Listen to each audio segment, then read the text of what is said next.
The Dharma, incomparably profound and exquisite, is rarely met with even in hundreds of thousands of millions of kalpas. We now can see it, hear it, accept and hold it. May we realize the true mind of the Tathagata. Today is the second day of Rohatsu sesshin at Mountain Gate in December 2024. Things are always changing. One of the sources of suffering for people is wanting things not to change.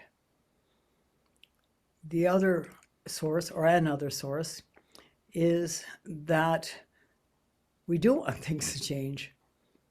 If it's unpleasant at the moment, we don't want to stay there. But if it's pleasant at the moment, we want to hang out there forever. It might not be a great idea, actually, because as one of the Vipassana teachers mentioned, you have this wonderful, comfy armchair.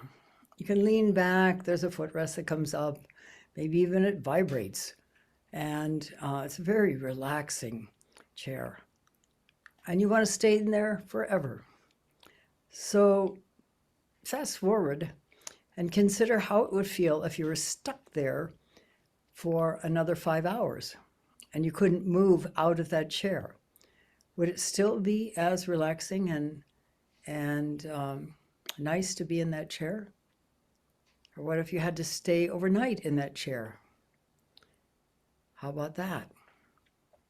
Or what if in the middle of planning to have a nice, relaxing, vibrating back rub in that chair, suddenly the electricity goes out and so does the back rub. But you're still forced to stay in the chair. These are all times when people might not want to not change. So every once in a while we change things up here at Mountain Gate to help all of us let go of the need to have things fixed, structured, and always the same. And so the third riff of the Han, if it is supposed to be 3 ordinarily and it goes to 21, how many people are saying, wait a minute, something's wrong here, or she's forgotten, or something like that? Change is inevitable. It's important to recognize that and to tune in when we were counting on something and it shifts and changes. Or when we're stuck with something, it seems like, and it doesn't change and we want it to. It's a Dharma gate.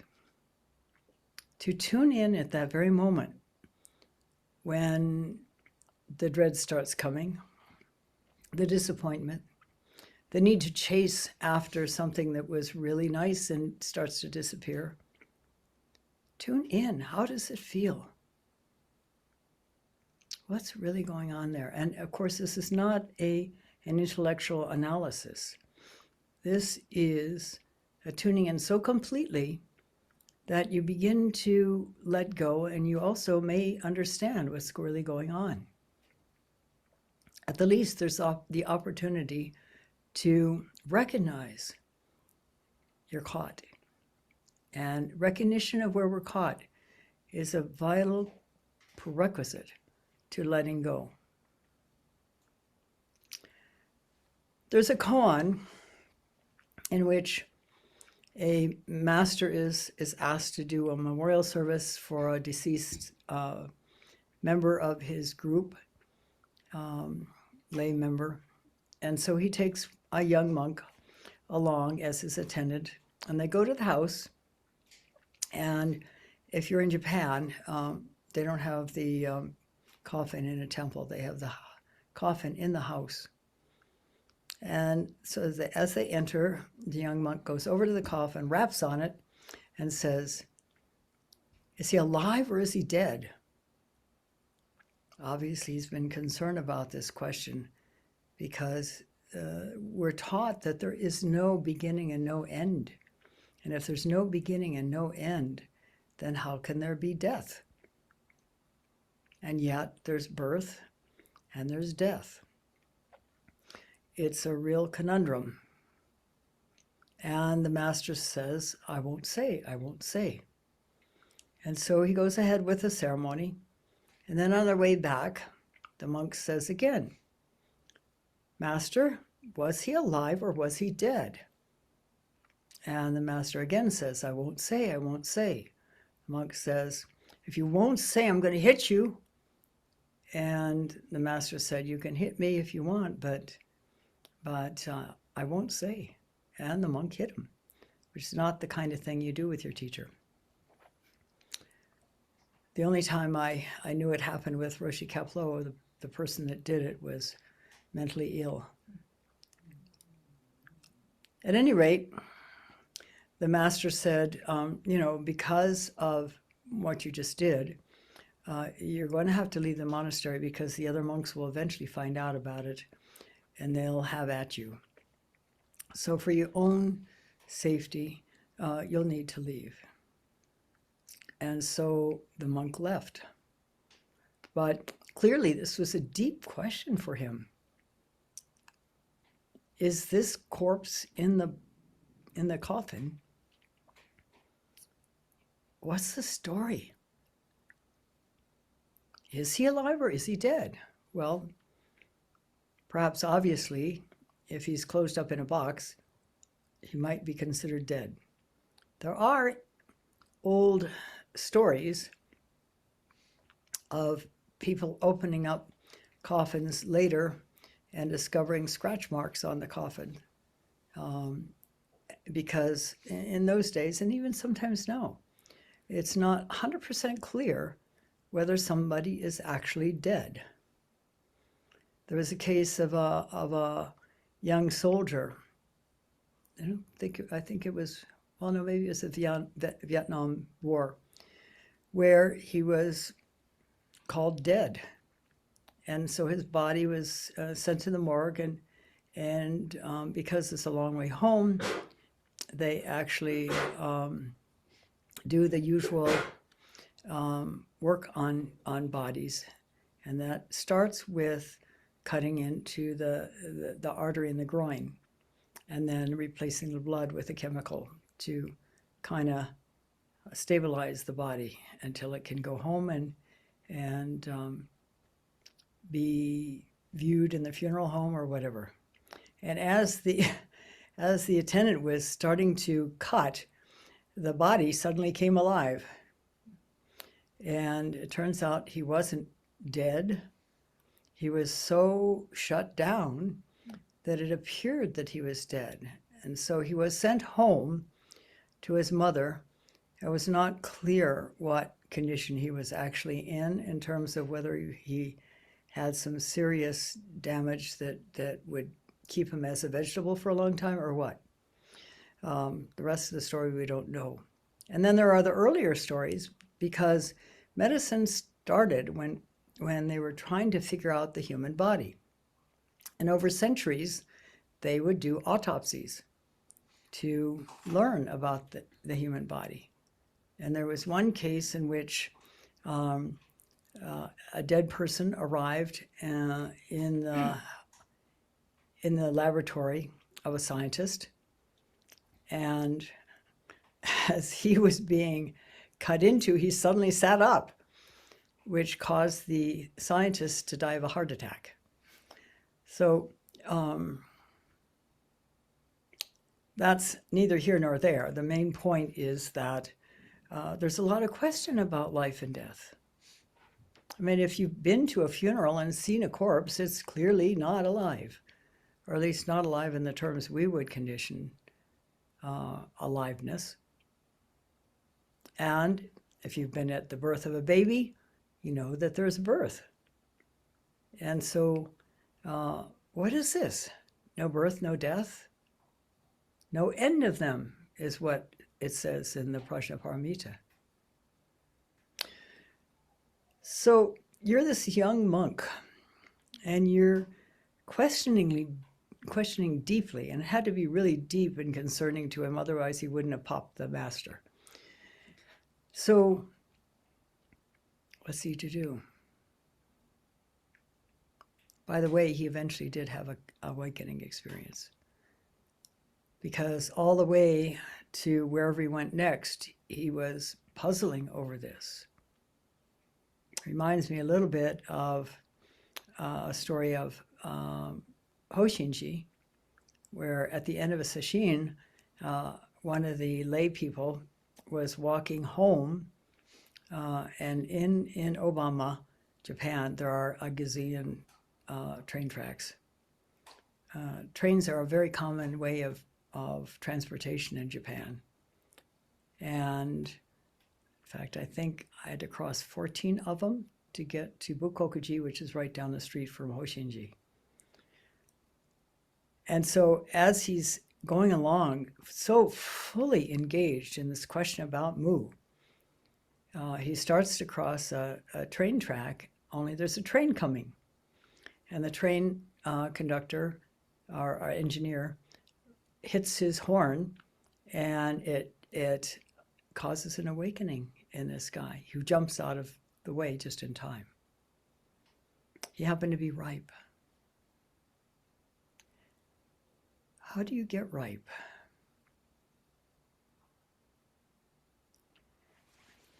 Here I'd like to quote Mitra-roshi, Mitra-roshi, because Daimon Sogaku Mitra-roshi is also a Mitra-roshi, or was also a Mitra-roshi. He was Roshi Kaplo's main teacher.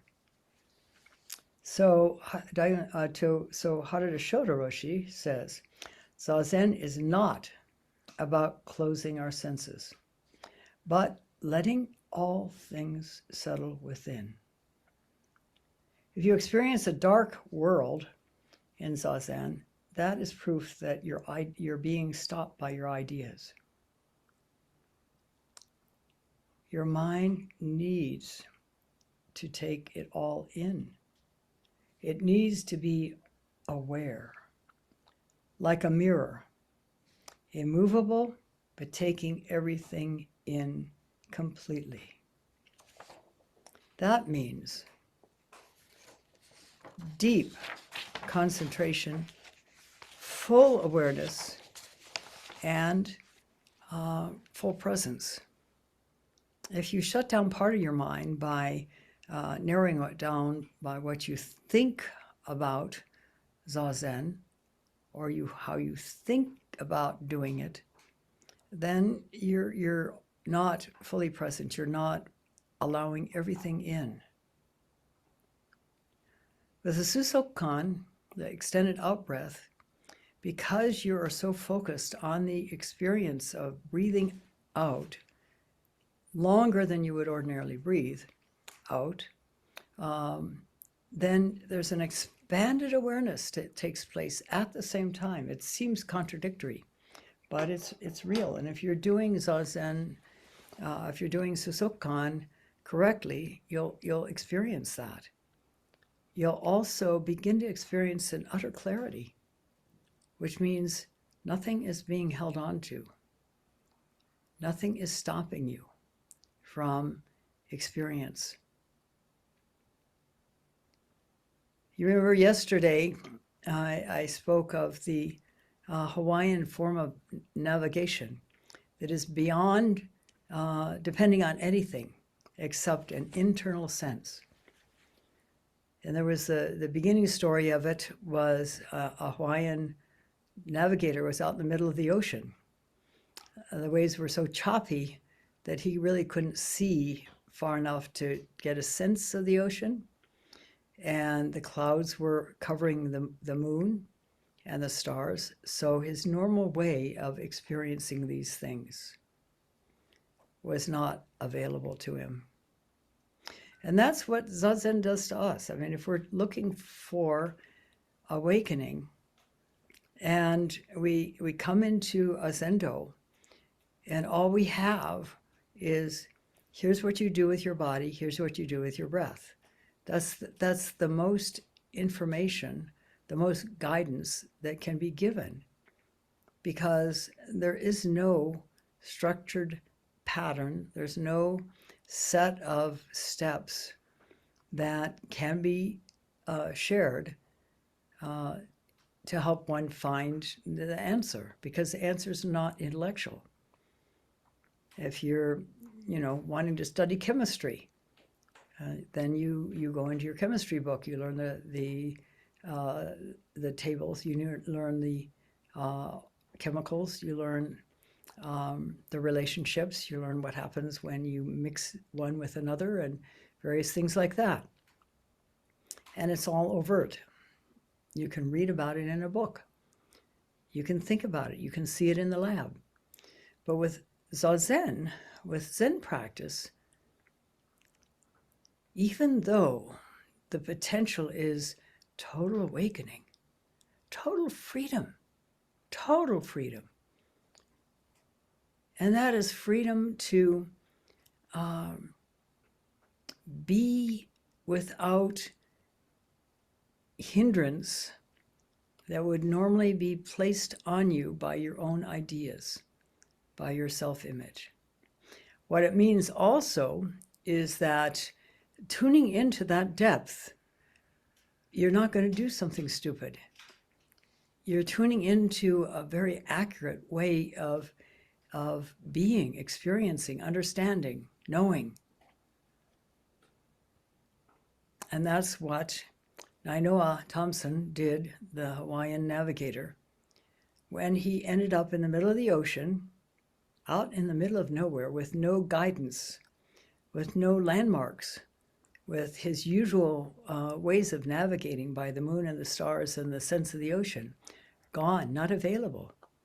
And he started to panic, which is another thing that can happen, that does happen normally, when we get close to an awakening experience. We start to panic, where fear comes up, because in order to come to awakening, we have to let go where we are caught. And we are caught in a self-image that defines theoretically who we are and seems to be a guidepost for how to behave in the world. But it's not. It often leads us into trouble. It causes reactivity, and it simply doesn't work. And not only that, but it's not real. It's something pasted onto our mind, an idea of who we are, and therefore conditioning our reflexes. But we're not who we think we are. We're nowhere near who we think we are. We are perfect just as we are, but it's covered up because of these ideas about ourselves, which come as a result of conditioning, that comes as a result of experiences as we're growing up, and our assumptions about ourselves that we make in response. None of it is true. It's all stories. Yes, what happened is real, but our take on it is only artificial. And yet we use that to live in the world and to impact our interrelationship with others and things and events. And it doesn't work. And so there is that period of time when there is anxiety before one comes to awakening. It means that you've gotten pretty far, actually. So if that anxiety comes up, take it as a good sign and tune in. Tuning in is the most important thing to do. And that's what Nainoa Thompson did. He had this panic come up. And then he realized if he really tuned in, he could feel, without seeing it, the position of the moon. And so he could navigate without actually seeing any of the things that normally he would navigate by. And this is how we have to do our Zazen. By tuning in to a much deeper way of understanding, of searching, a feeling sense. And it's not something we're all very adept to unless we continued being with that as we grew up. But many of us have this trained out of us. Our schooling is 100% committed to intellectual understanding. And in fact, further evidence of that is that in the last many years, schools have opted to cut music and art programs, which are far more intuitive ways of experiencing. Focus on the intellect. It has its role. It's not bad, but it's way overplayed. And one is captive to it if we feel like that's the only way we can understand or live. There's a couple more quotes here I'd like to share. This is from a student after sesshin, and he said, I have to say that sometimes on and off the cushion, there is a feeling of fear, primal fear. I simply do not know what is coming next, nor do I have much control over the flow of events. I say we don't have any control over the flow of events. Well, we can have, but it requires a deep, profound letting go. There are people in the world who have that depth and can do things like alter the weather. But most of us don't go that deep or have that much let-go-ness.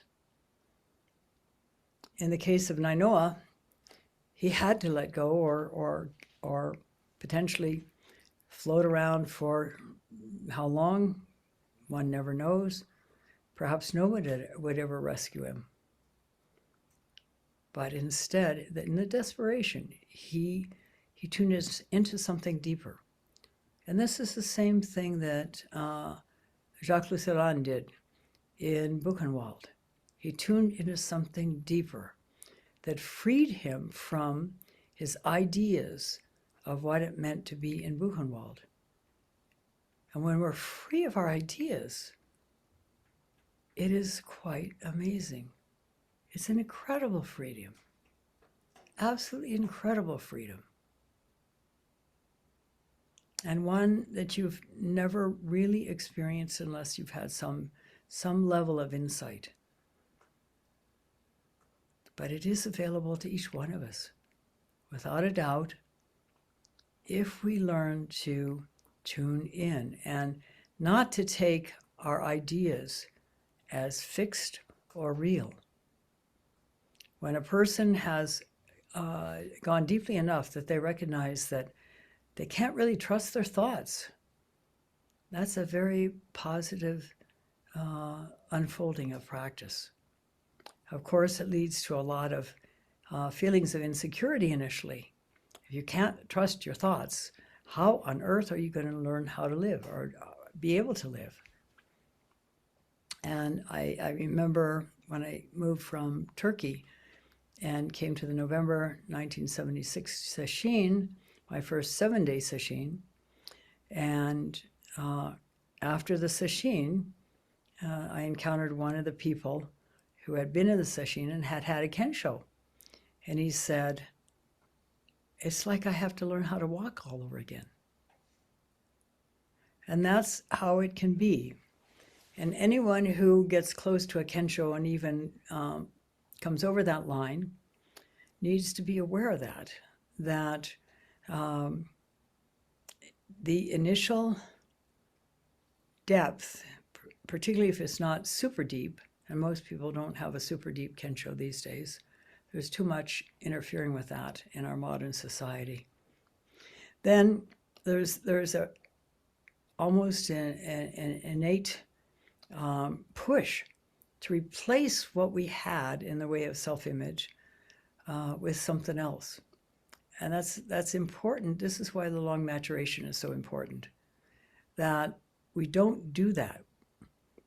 We resist that by staying totally present and continuing to understand, to sense our internal movement and direction. In other words, to recognize as we do, as we're getting close to Kensho, where we're caught, we also can recognize, if we're willing to do so, after a Kensho, the temptation to replace that knowing that was there with the false image, and I would say, of course, it's a false knowing too, then and resist that. Don't buy it. Keep exploring. This is absolutely vital if you're to really be awakened, because you can have a Kensho and fall right back into your old way of living, of seeing, of experiencing, only it's going to be much more unsettling because you did have a glimpse. But you need to go deeply enough and keep the afterwork going. As Jack Kornfield's book, After the Ecstasy, the Laundry. That's exactly what it's like. Because now you're beginning to see more clearly where you're caught in stuff still. But it's so much easier because you have seen deeply enough to be free of a certain amount of it, to be continuing with letting go. It's not quite the same as before a spiritual practice or before a Kensho, trying to change a habit pattern. It's quite difficult and requires a great deal of persistence. And it is said that studies show that it takes 3 months to solidify a change in habit pattern, and that requires constant awareness of being caught in it. But very few people have the persistence to stay with that for those 3 months until it does solidify. But when you've had a Kensho, you've seen through a certain amount of the facade, and it is so much easier to let go of things. You can't just decide to let go in a regular way, but when the thing comes up, you have a choice between whether you want to indulge in it or not. And it's easy to choose not. And that opens one to a wider space, a more free space yet. This is very important. Zazen is not about feeling good on the mat. Yes, we are already the potential for awakening, but we have to activate it through attention, awareness, and ongoing practice. And then there is, like I said, the after practice or the after Kensho practice, which is equally vital if we are to maintain that awareness and deepen it and really become free. So he says, practice is truly being open and vulnerable to everything. That much is very clear since sesshin. This giving up the base fear of the uncontrollable of events. Things happen, period. That simplicity, easy to write down as words, seems very difficult to achieve. And then he quotes, he said, I just read Joko Beck's Everyday Zen, where it said that, quote, there is no verbal component to pure experience. No verbal component to pure experience. You cannot even describe when you are totally present. But that is what's called for if you truly want to become free.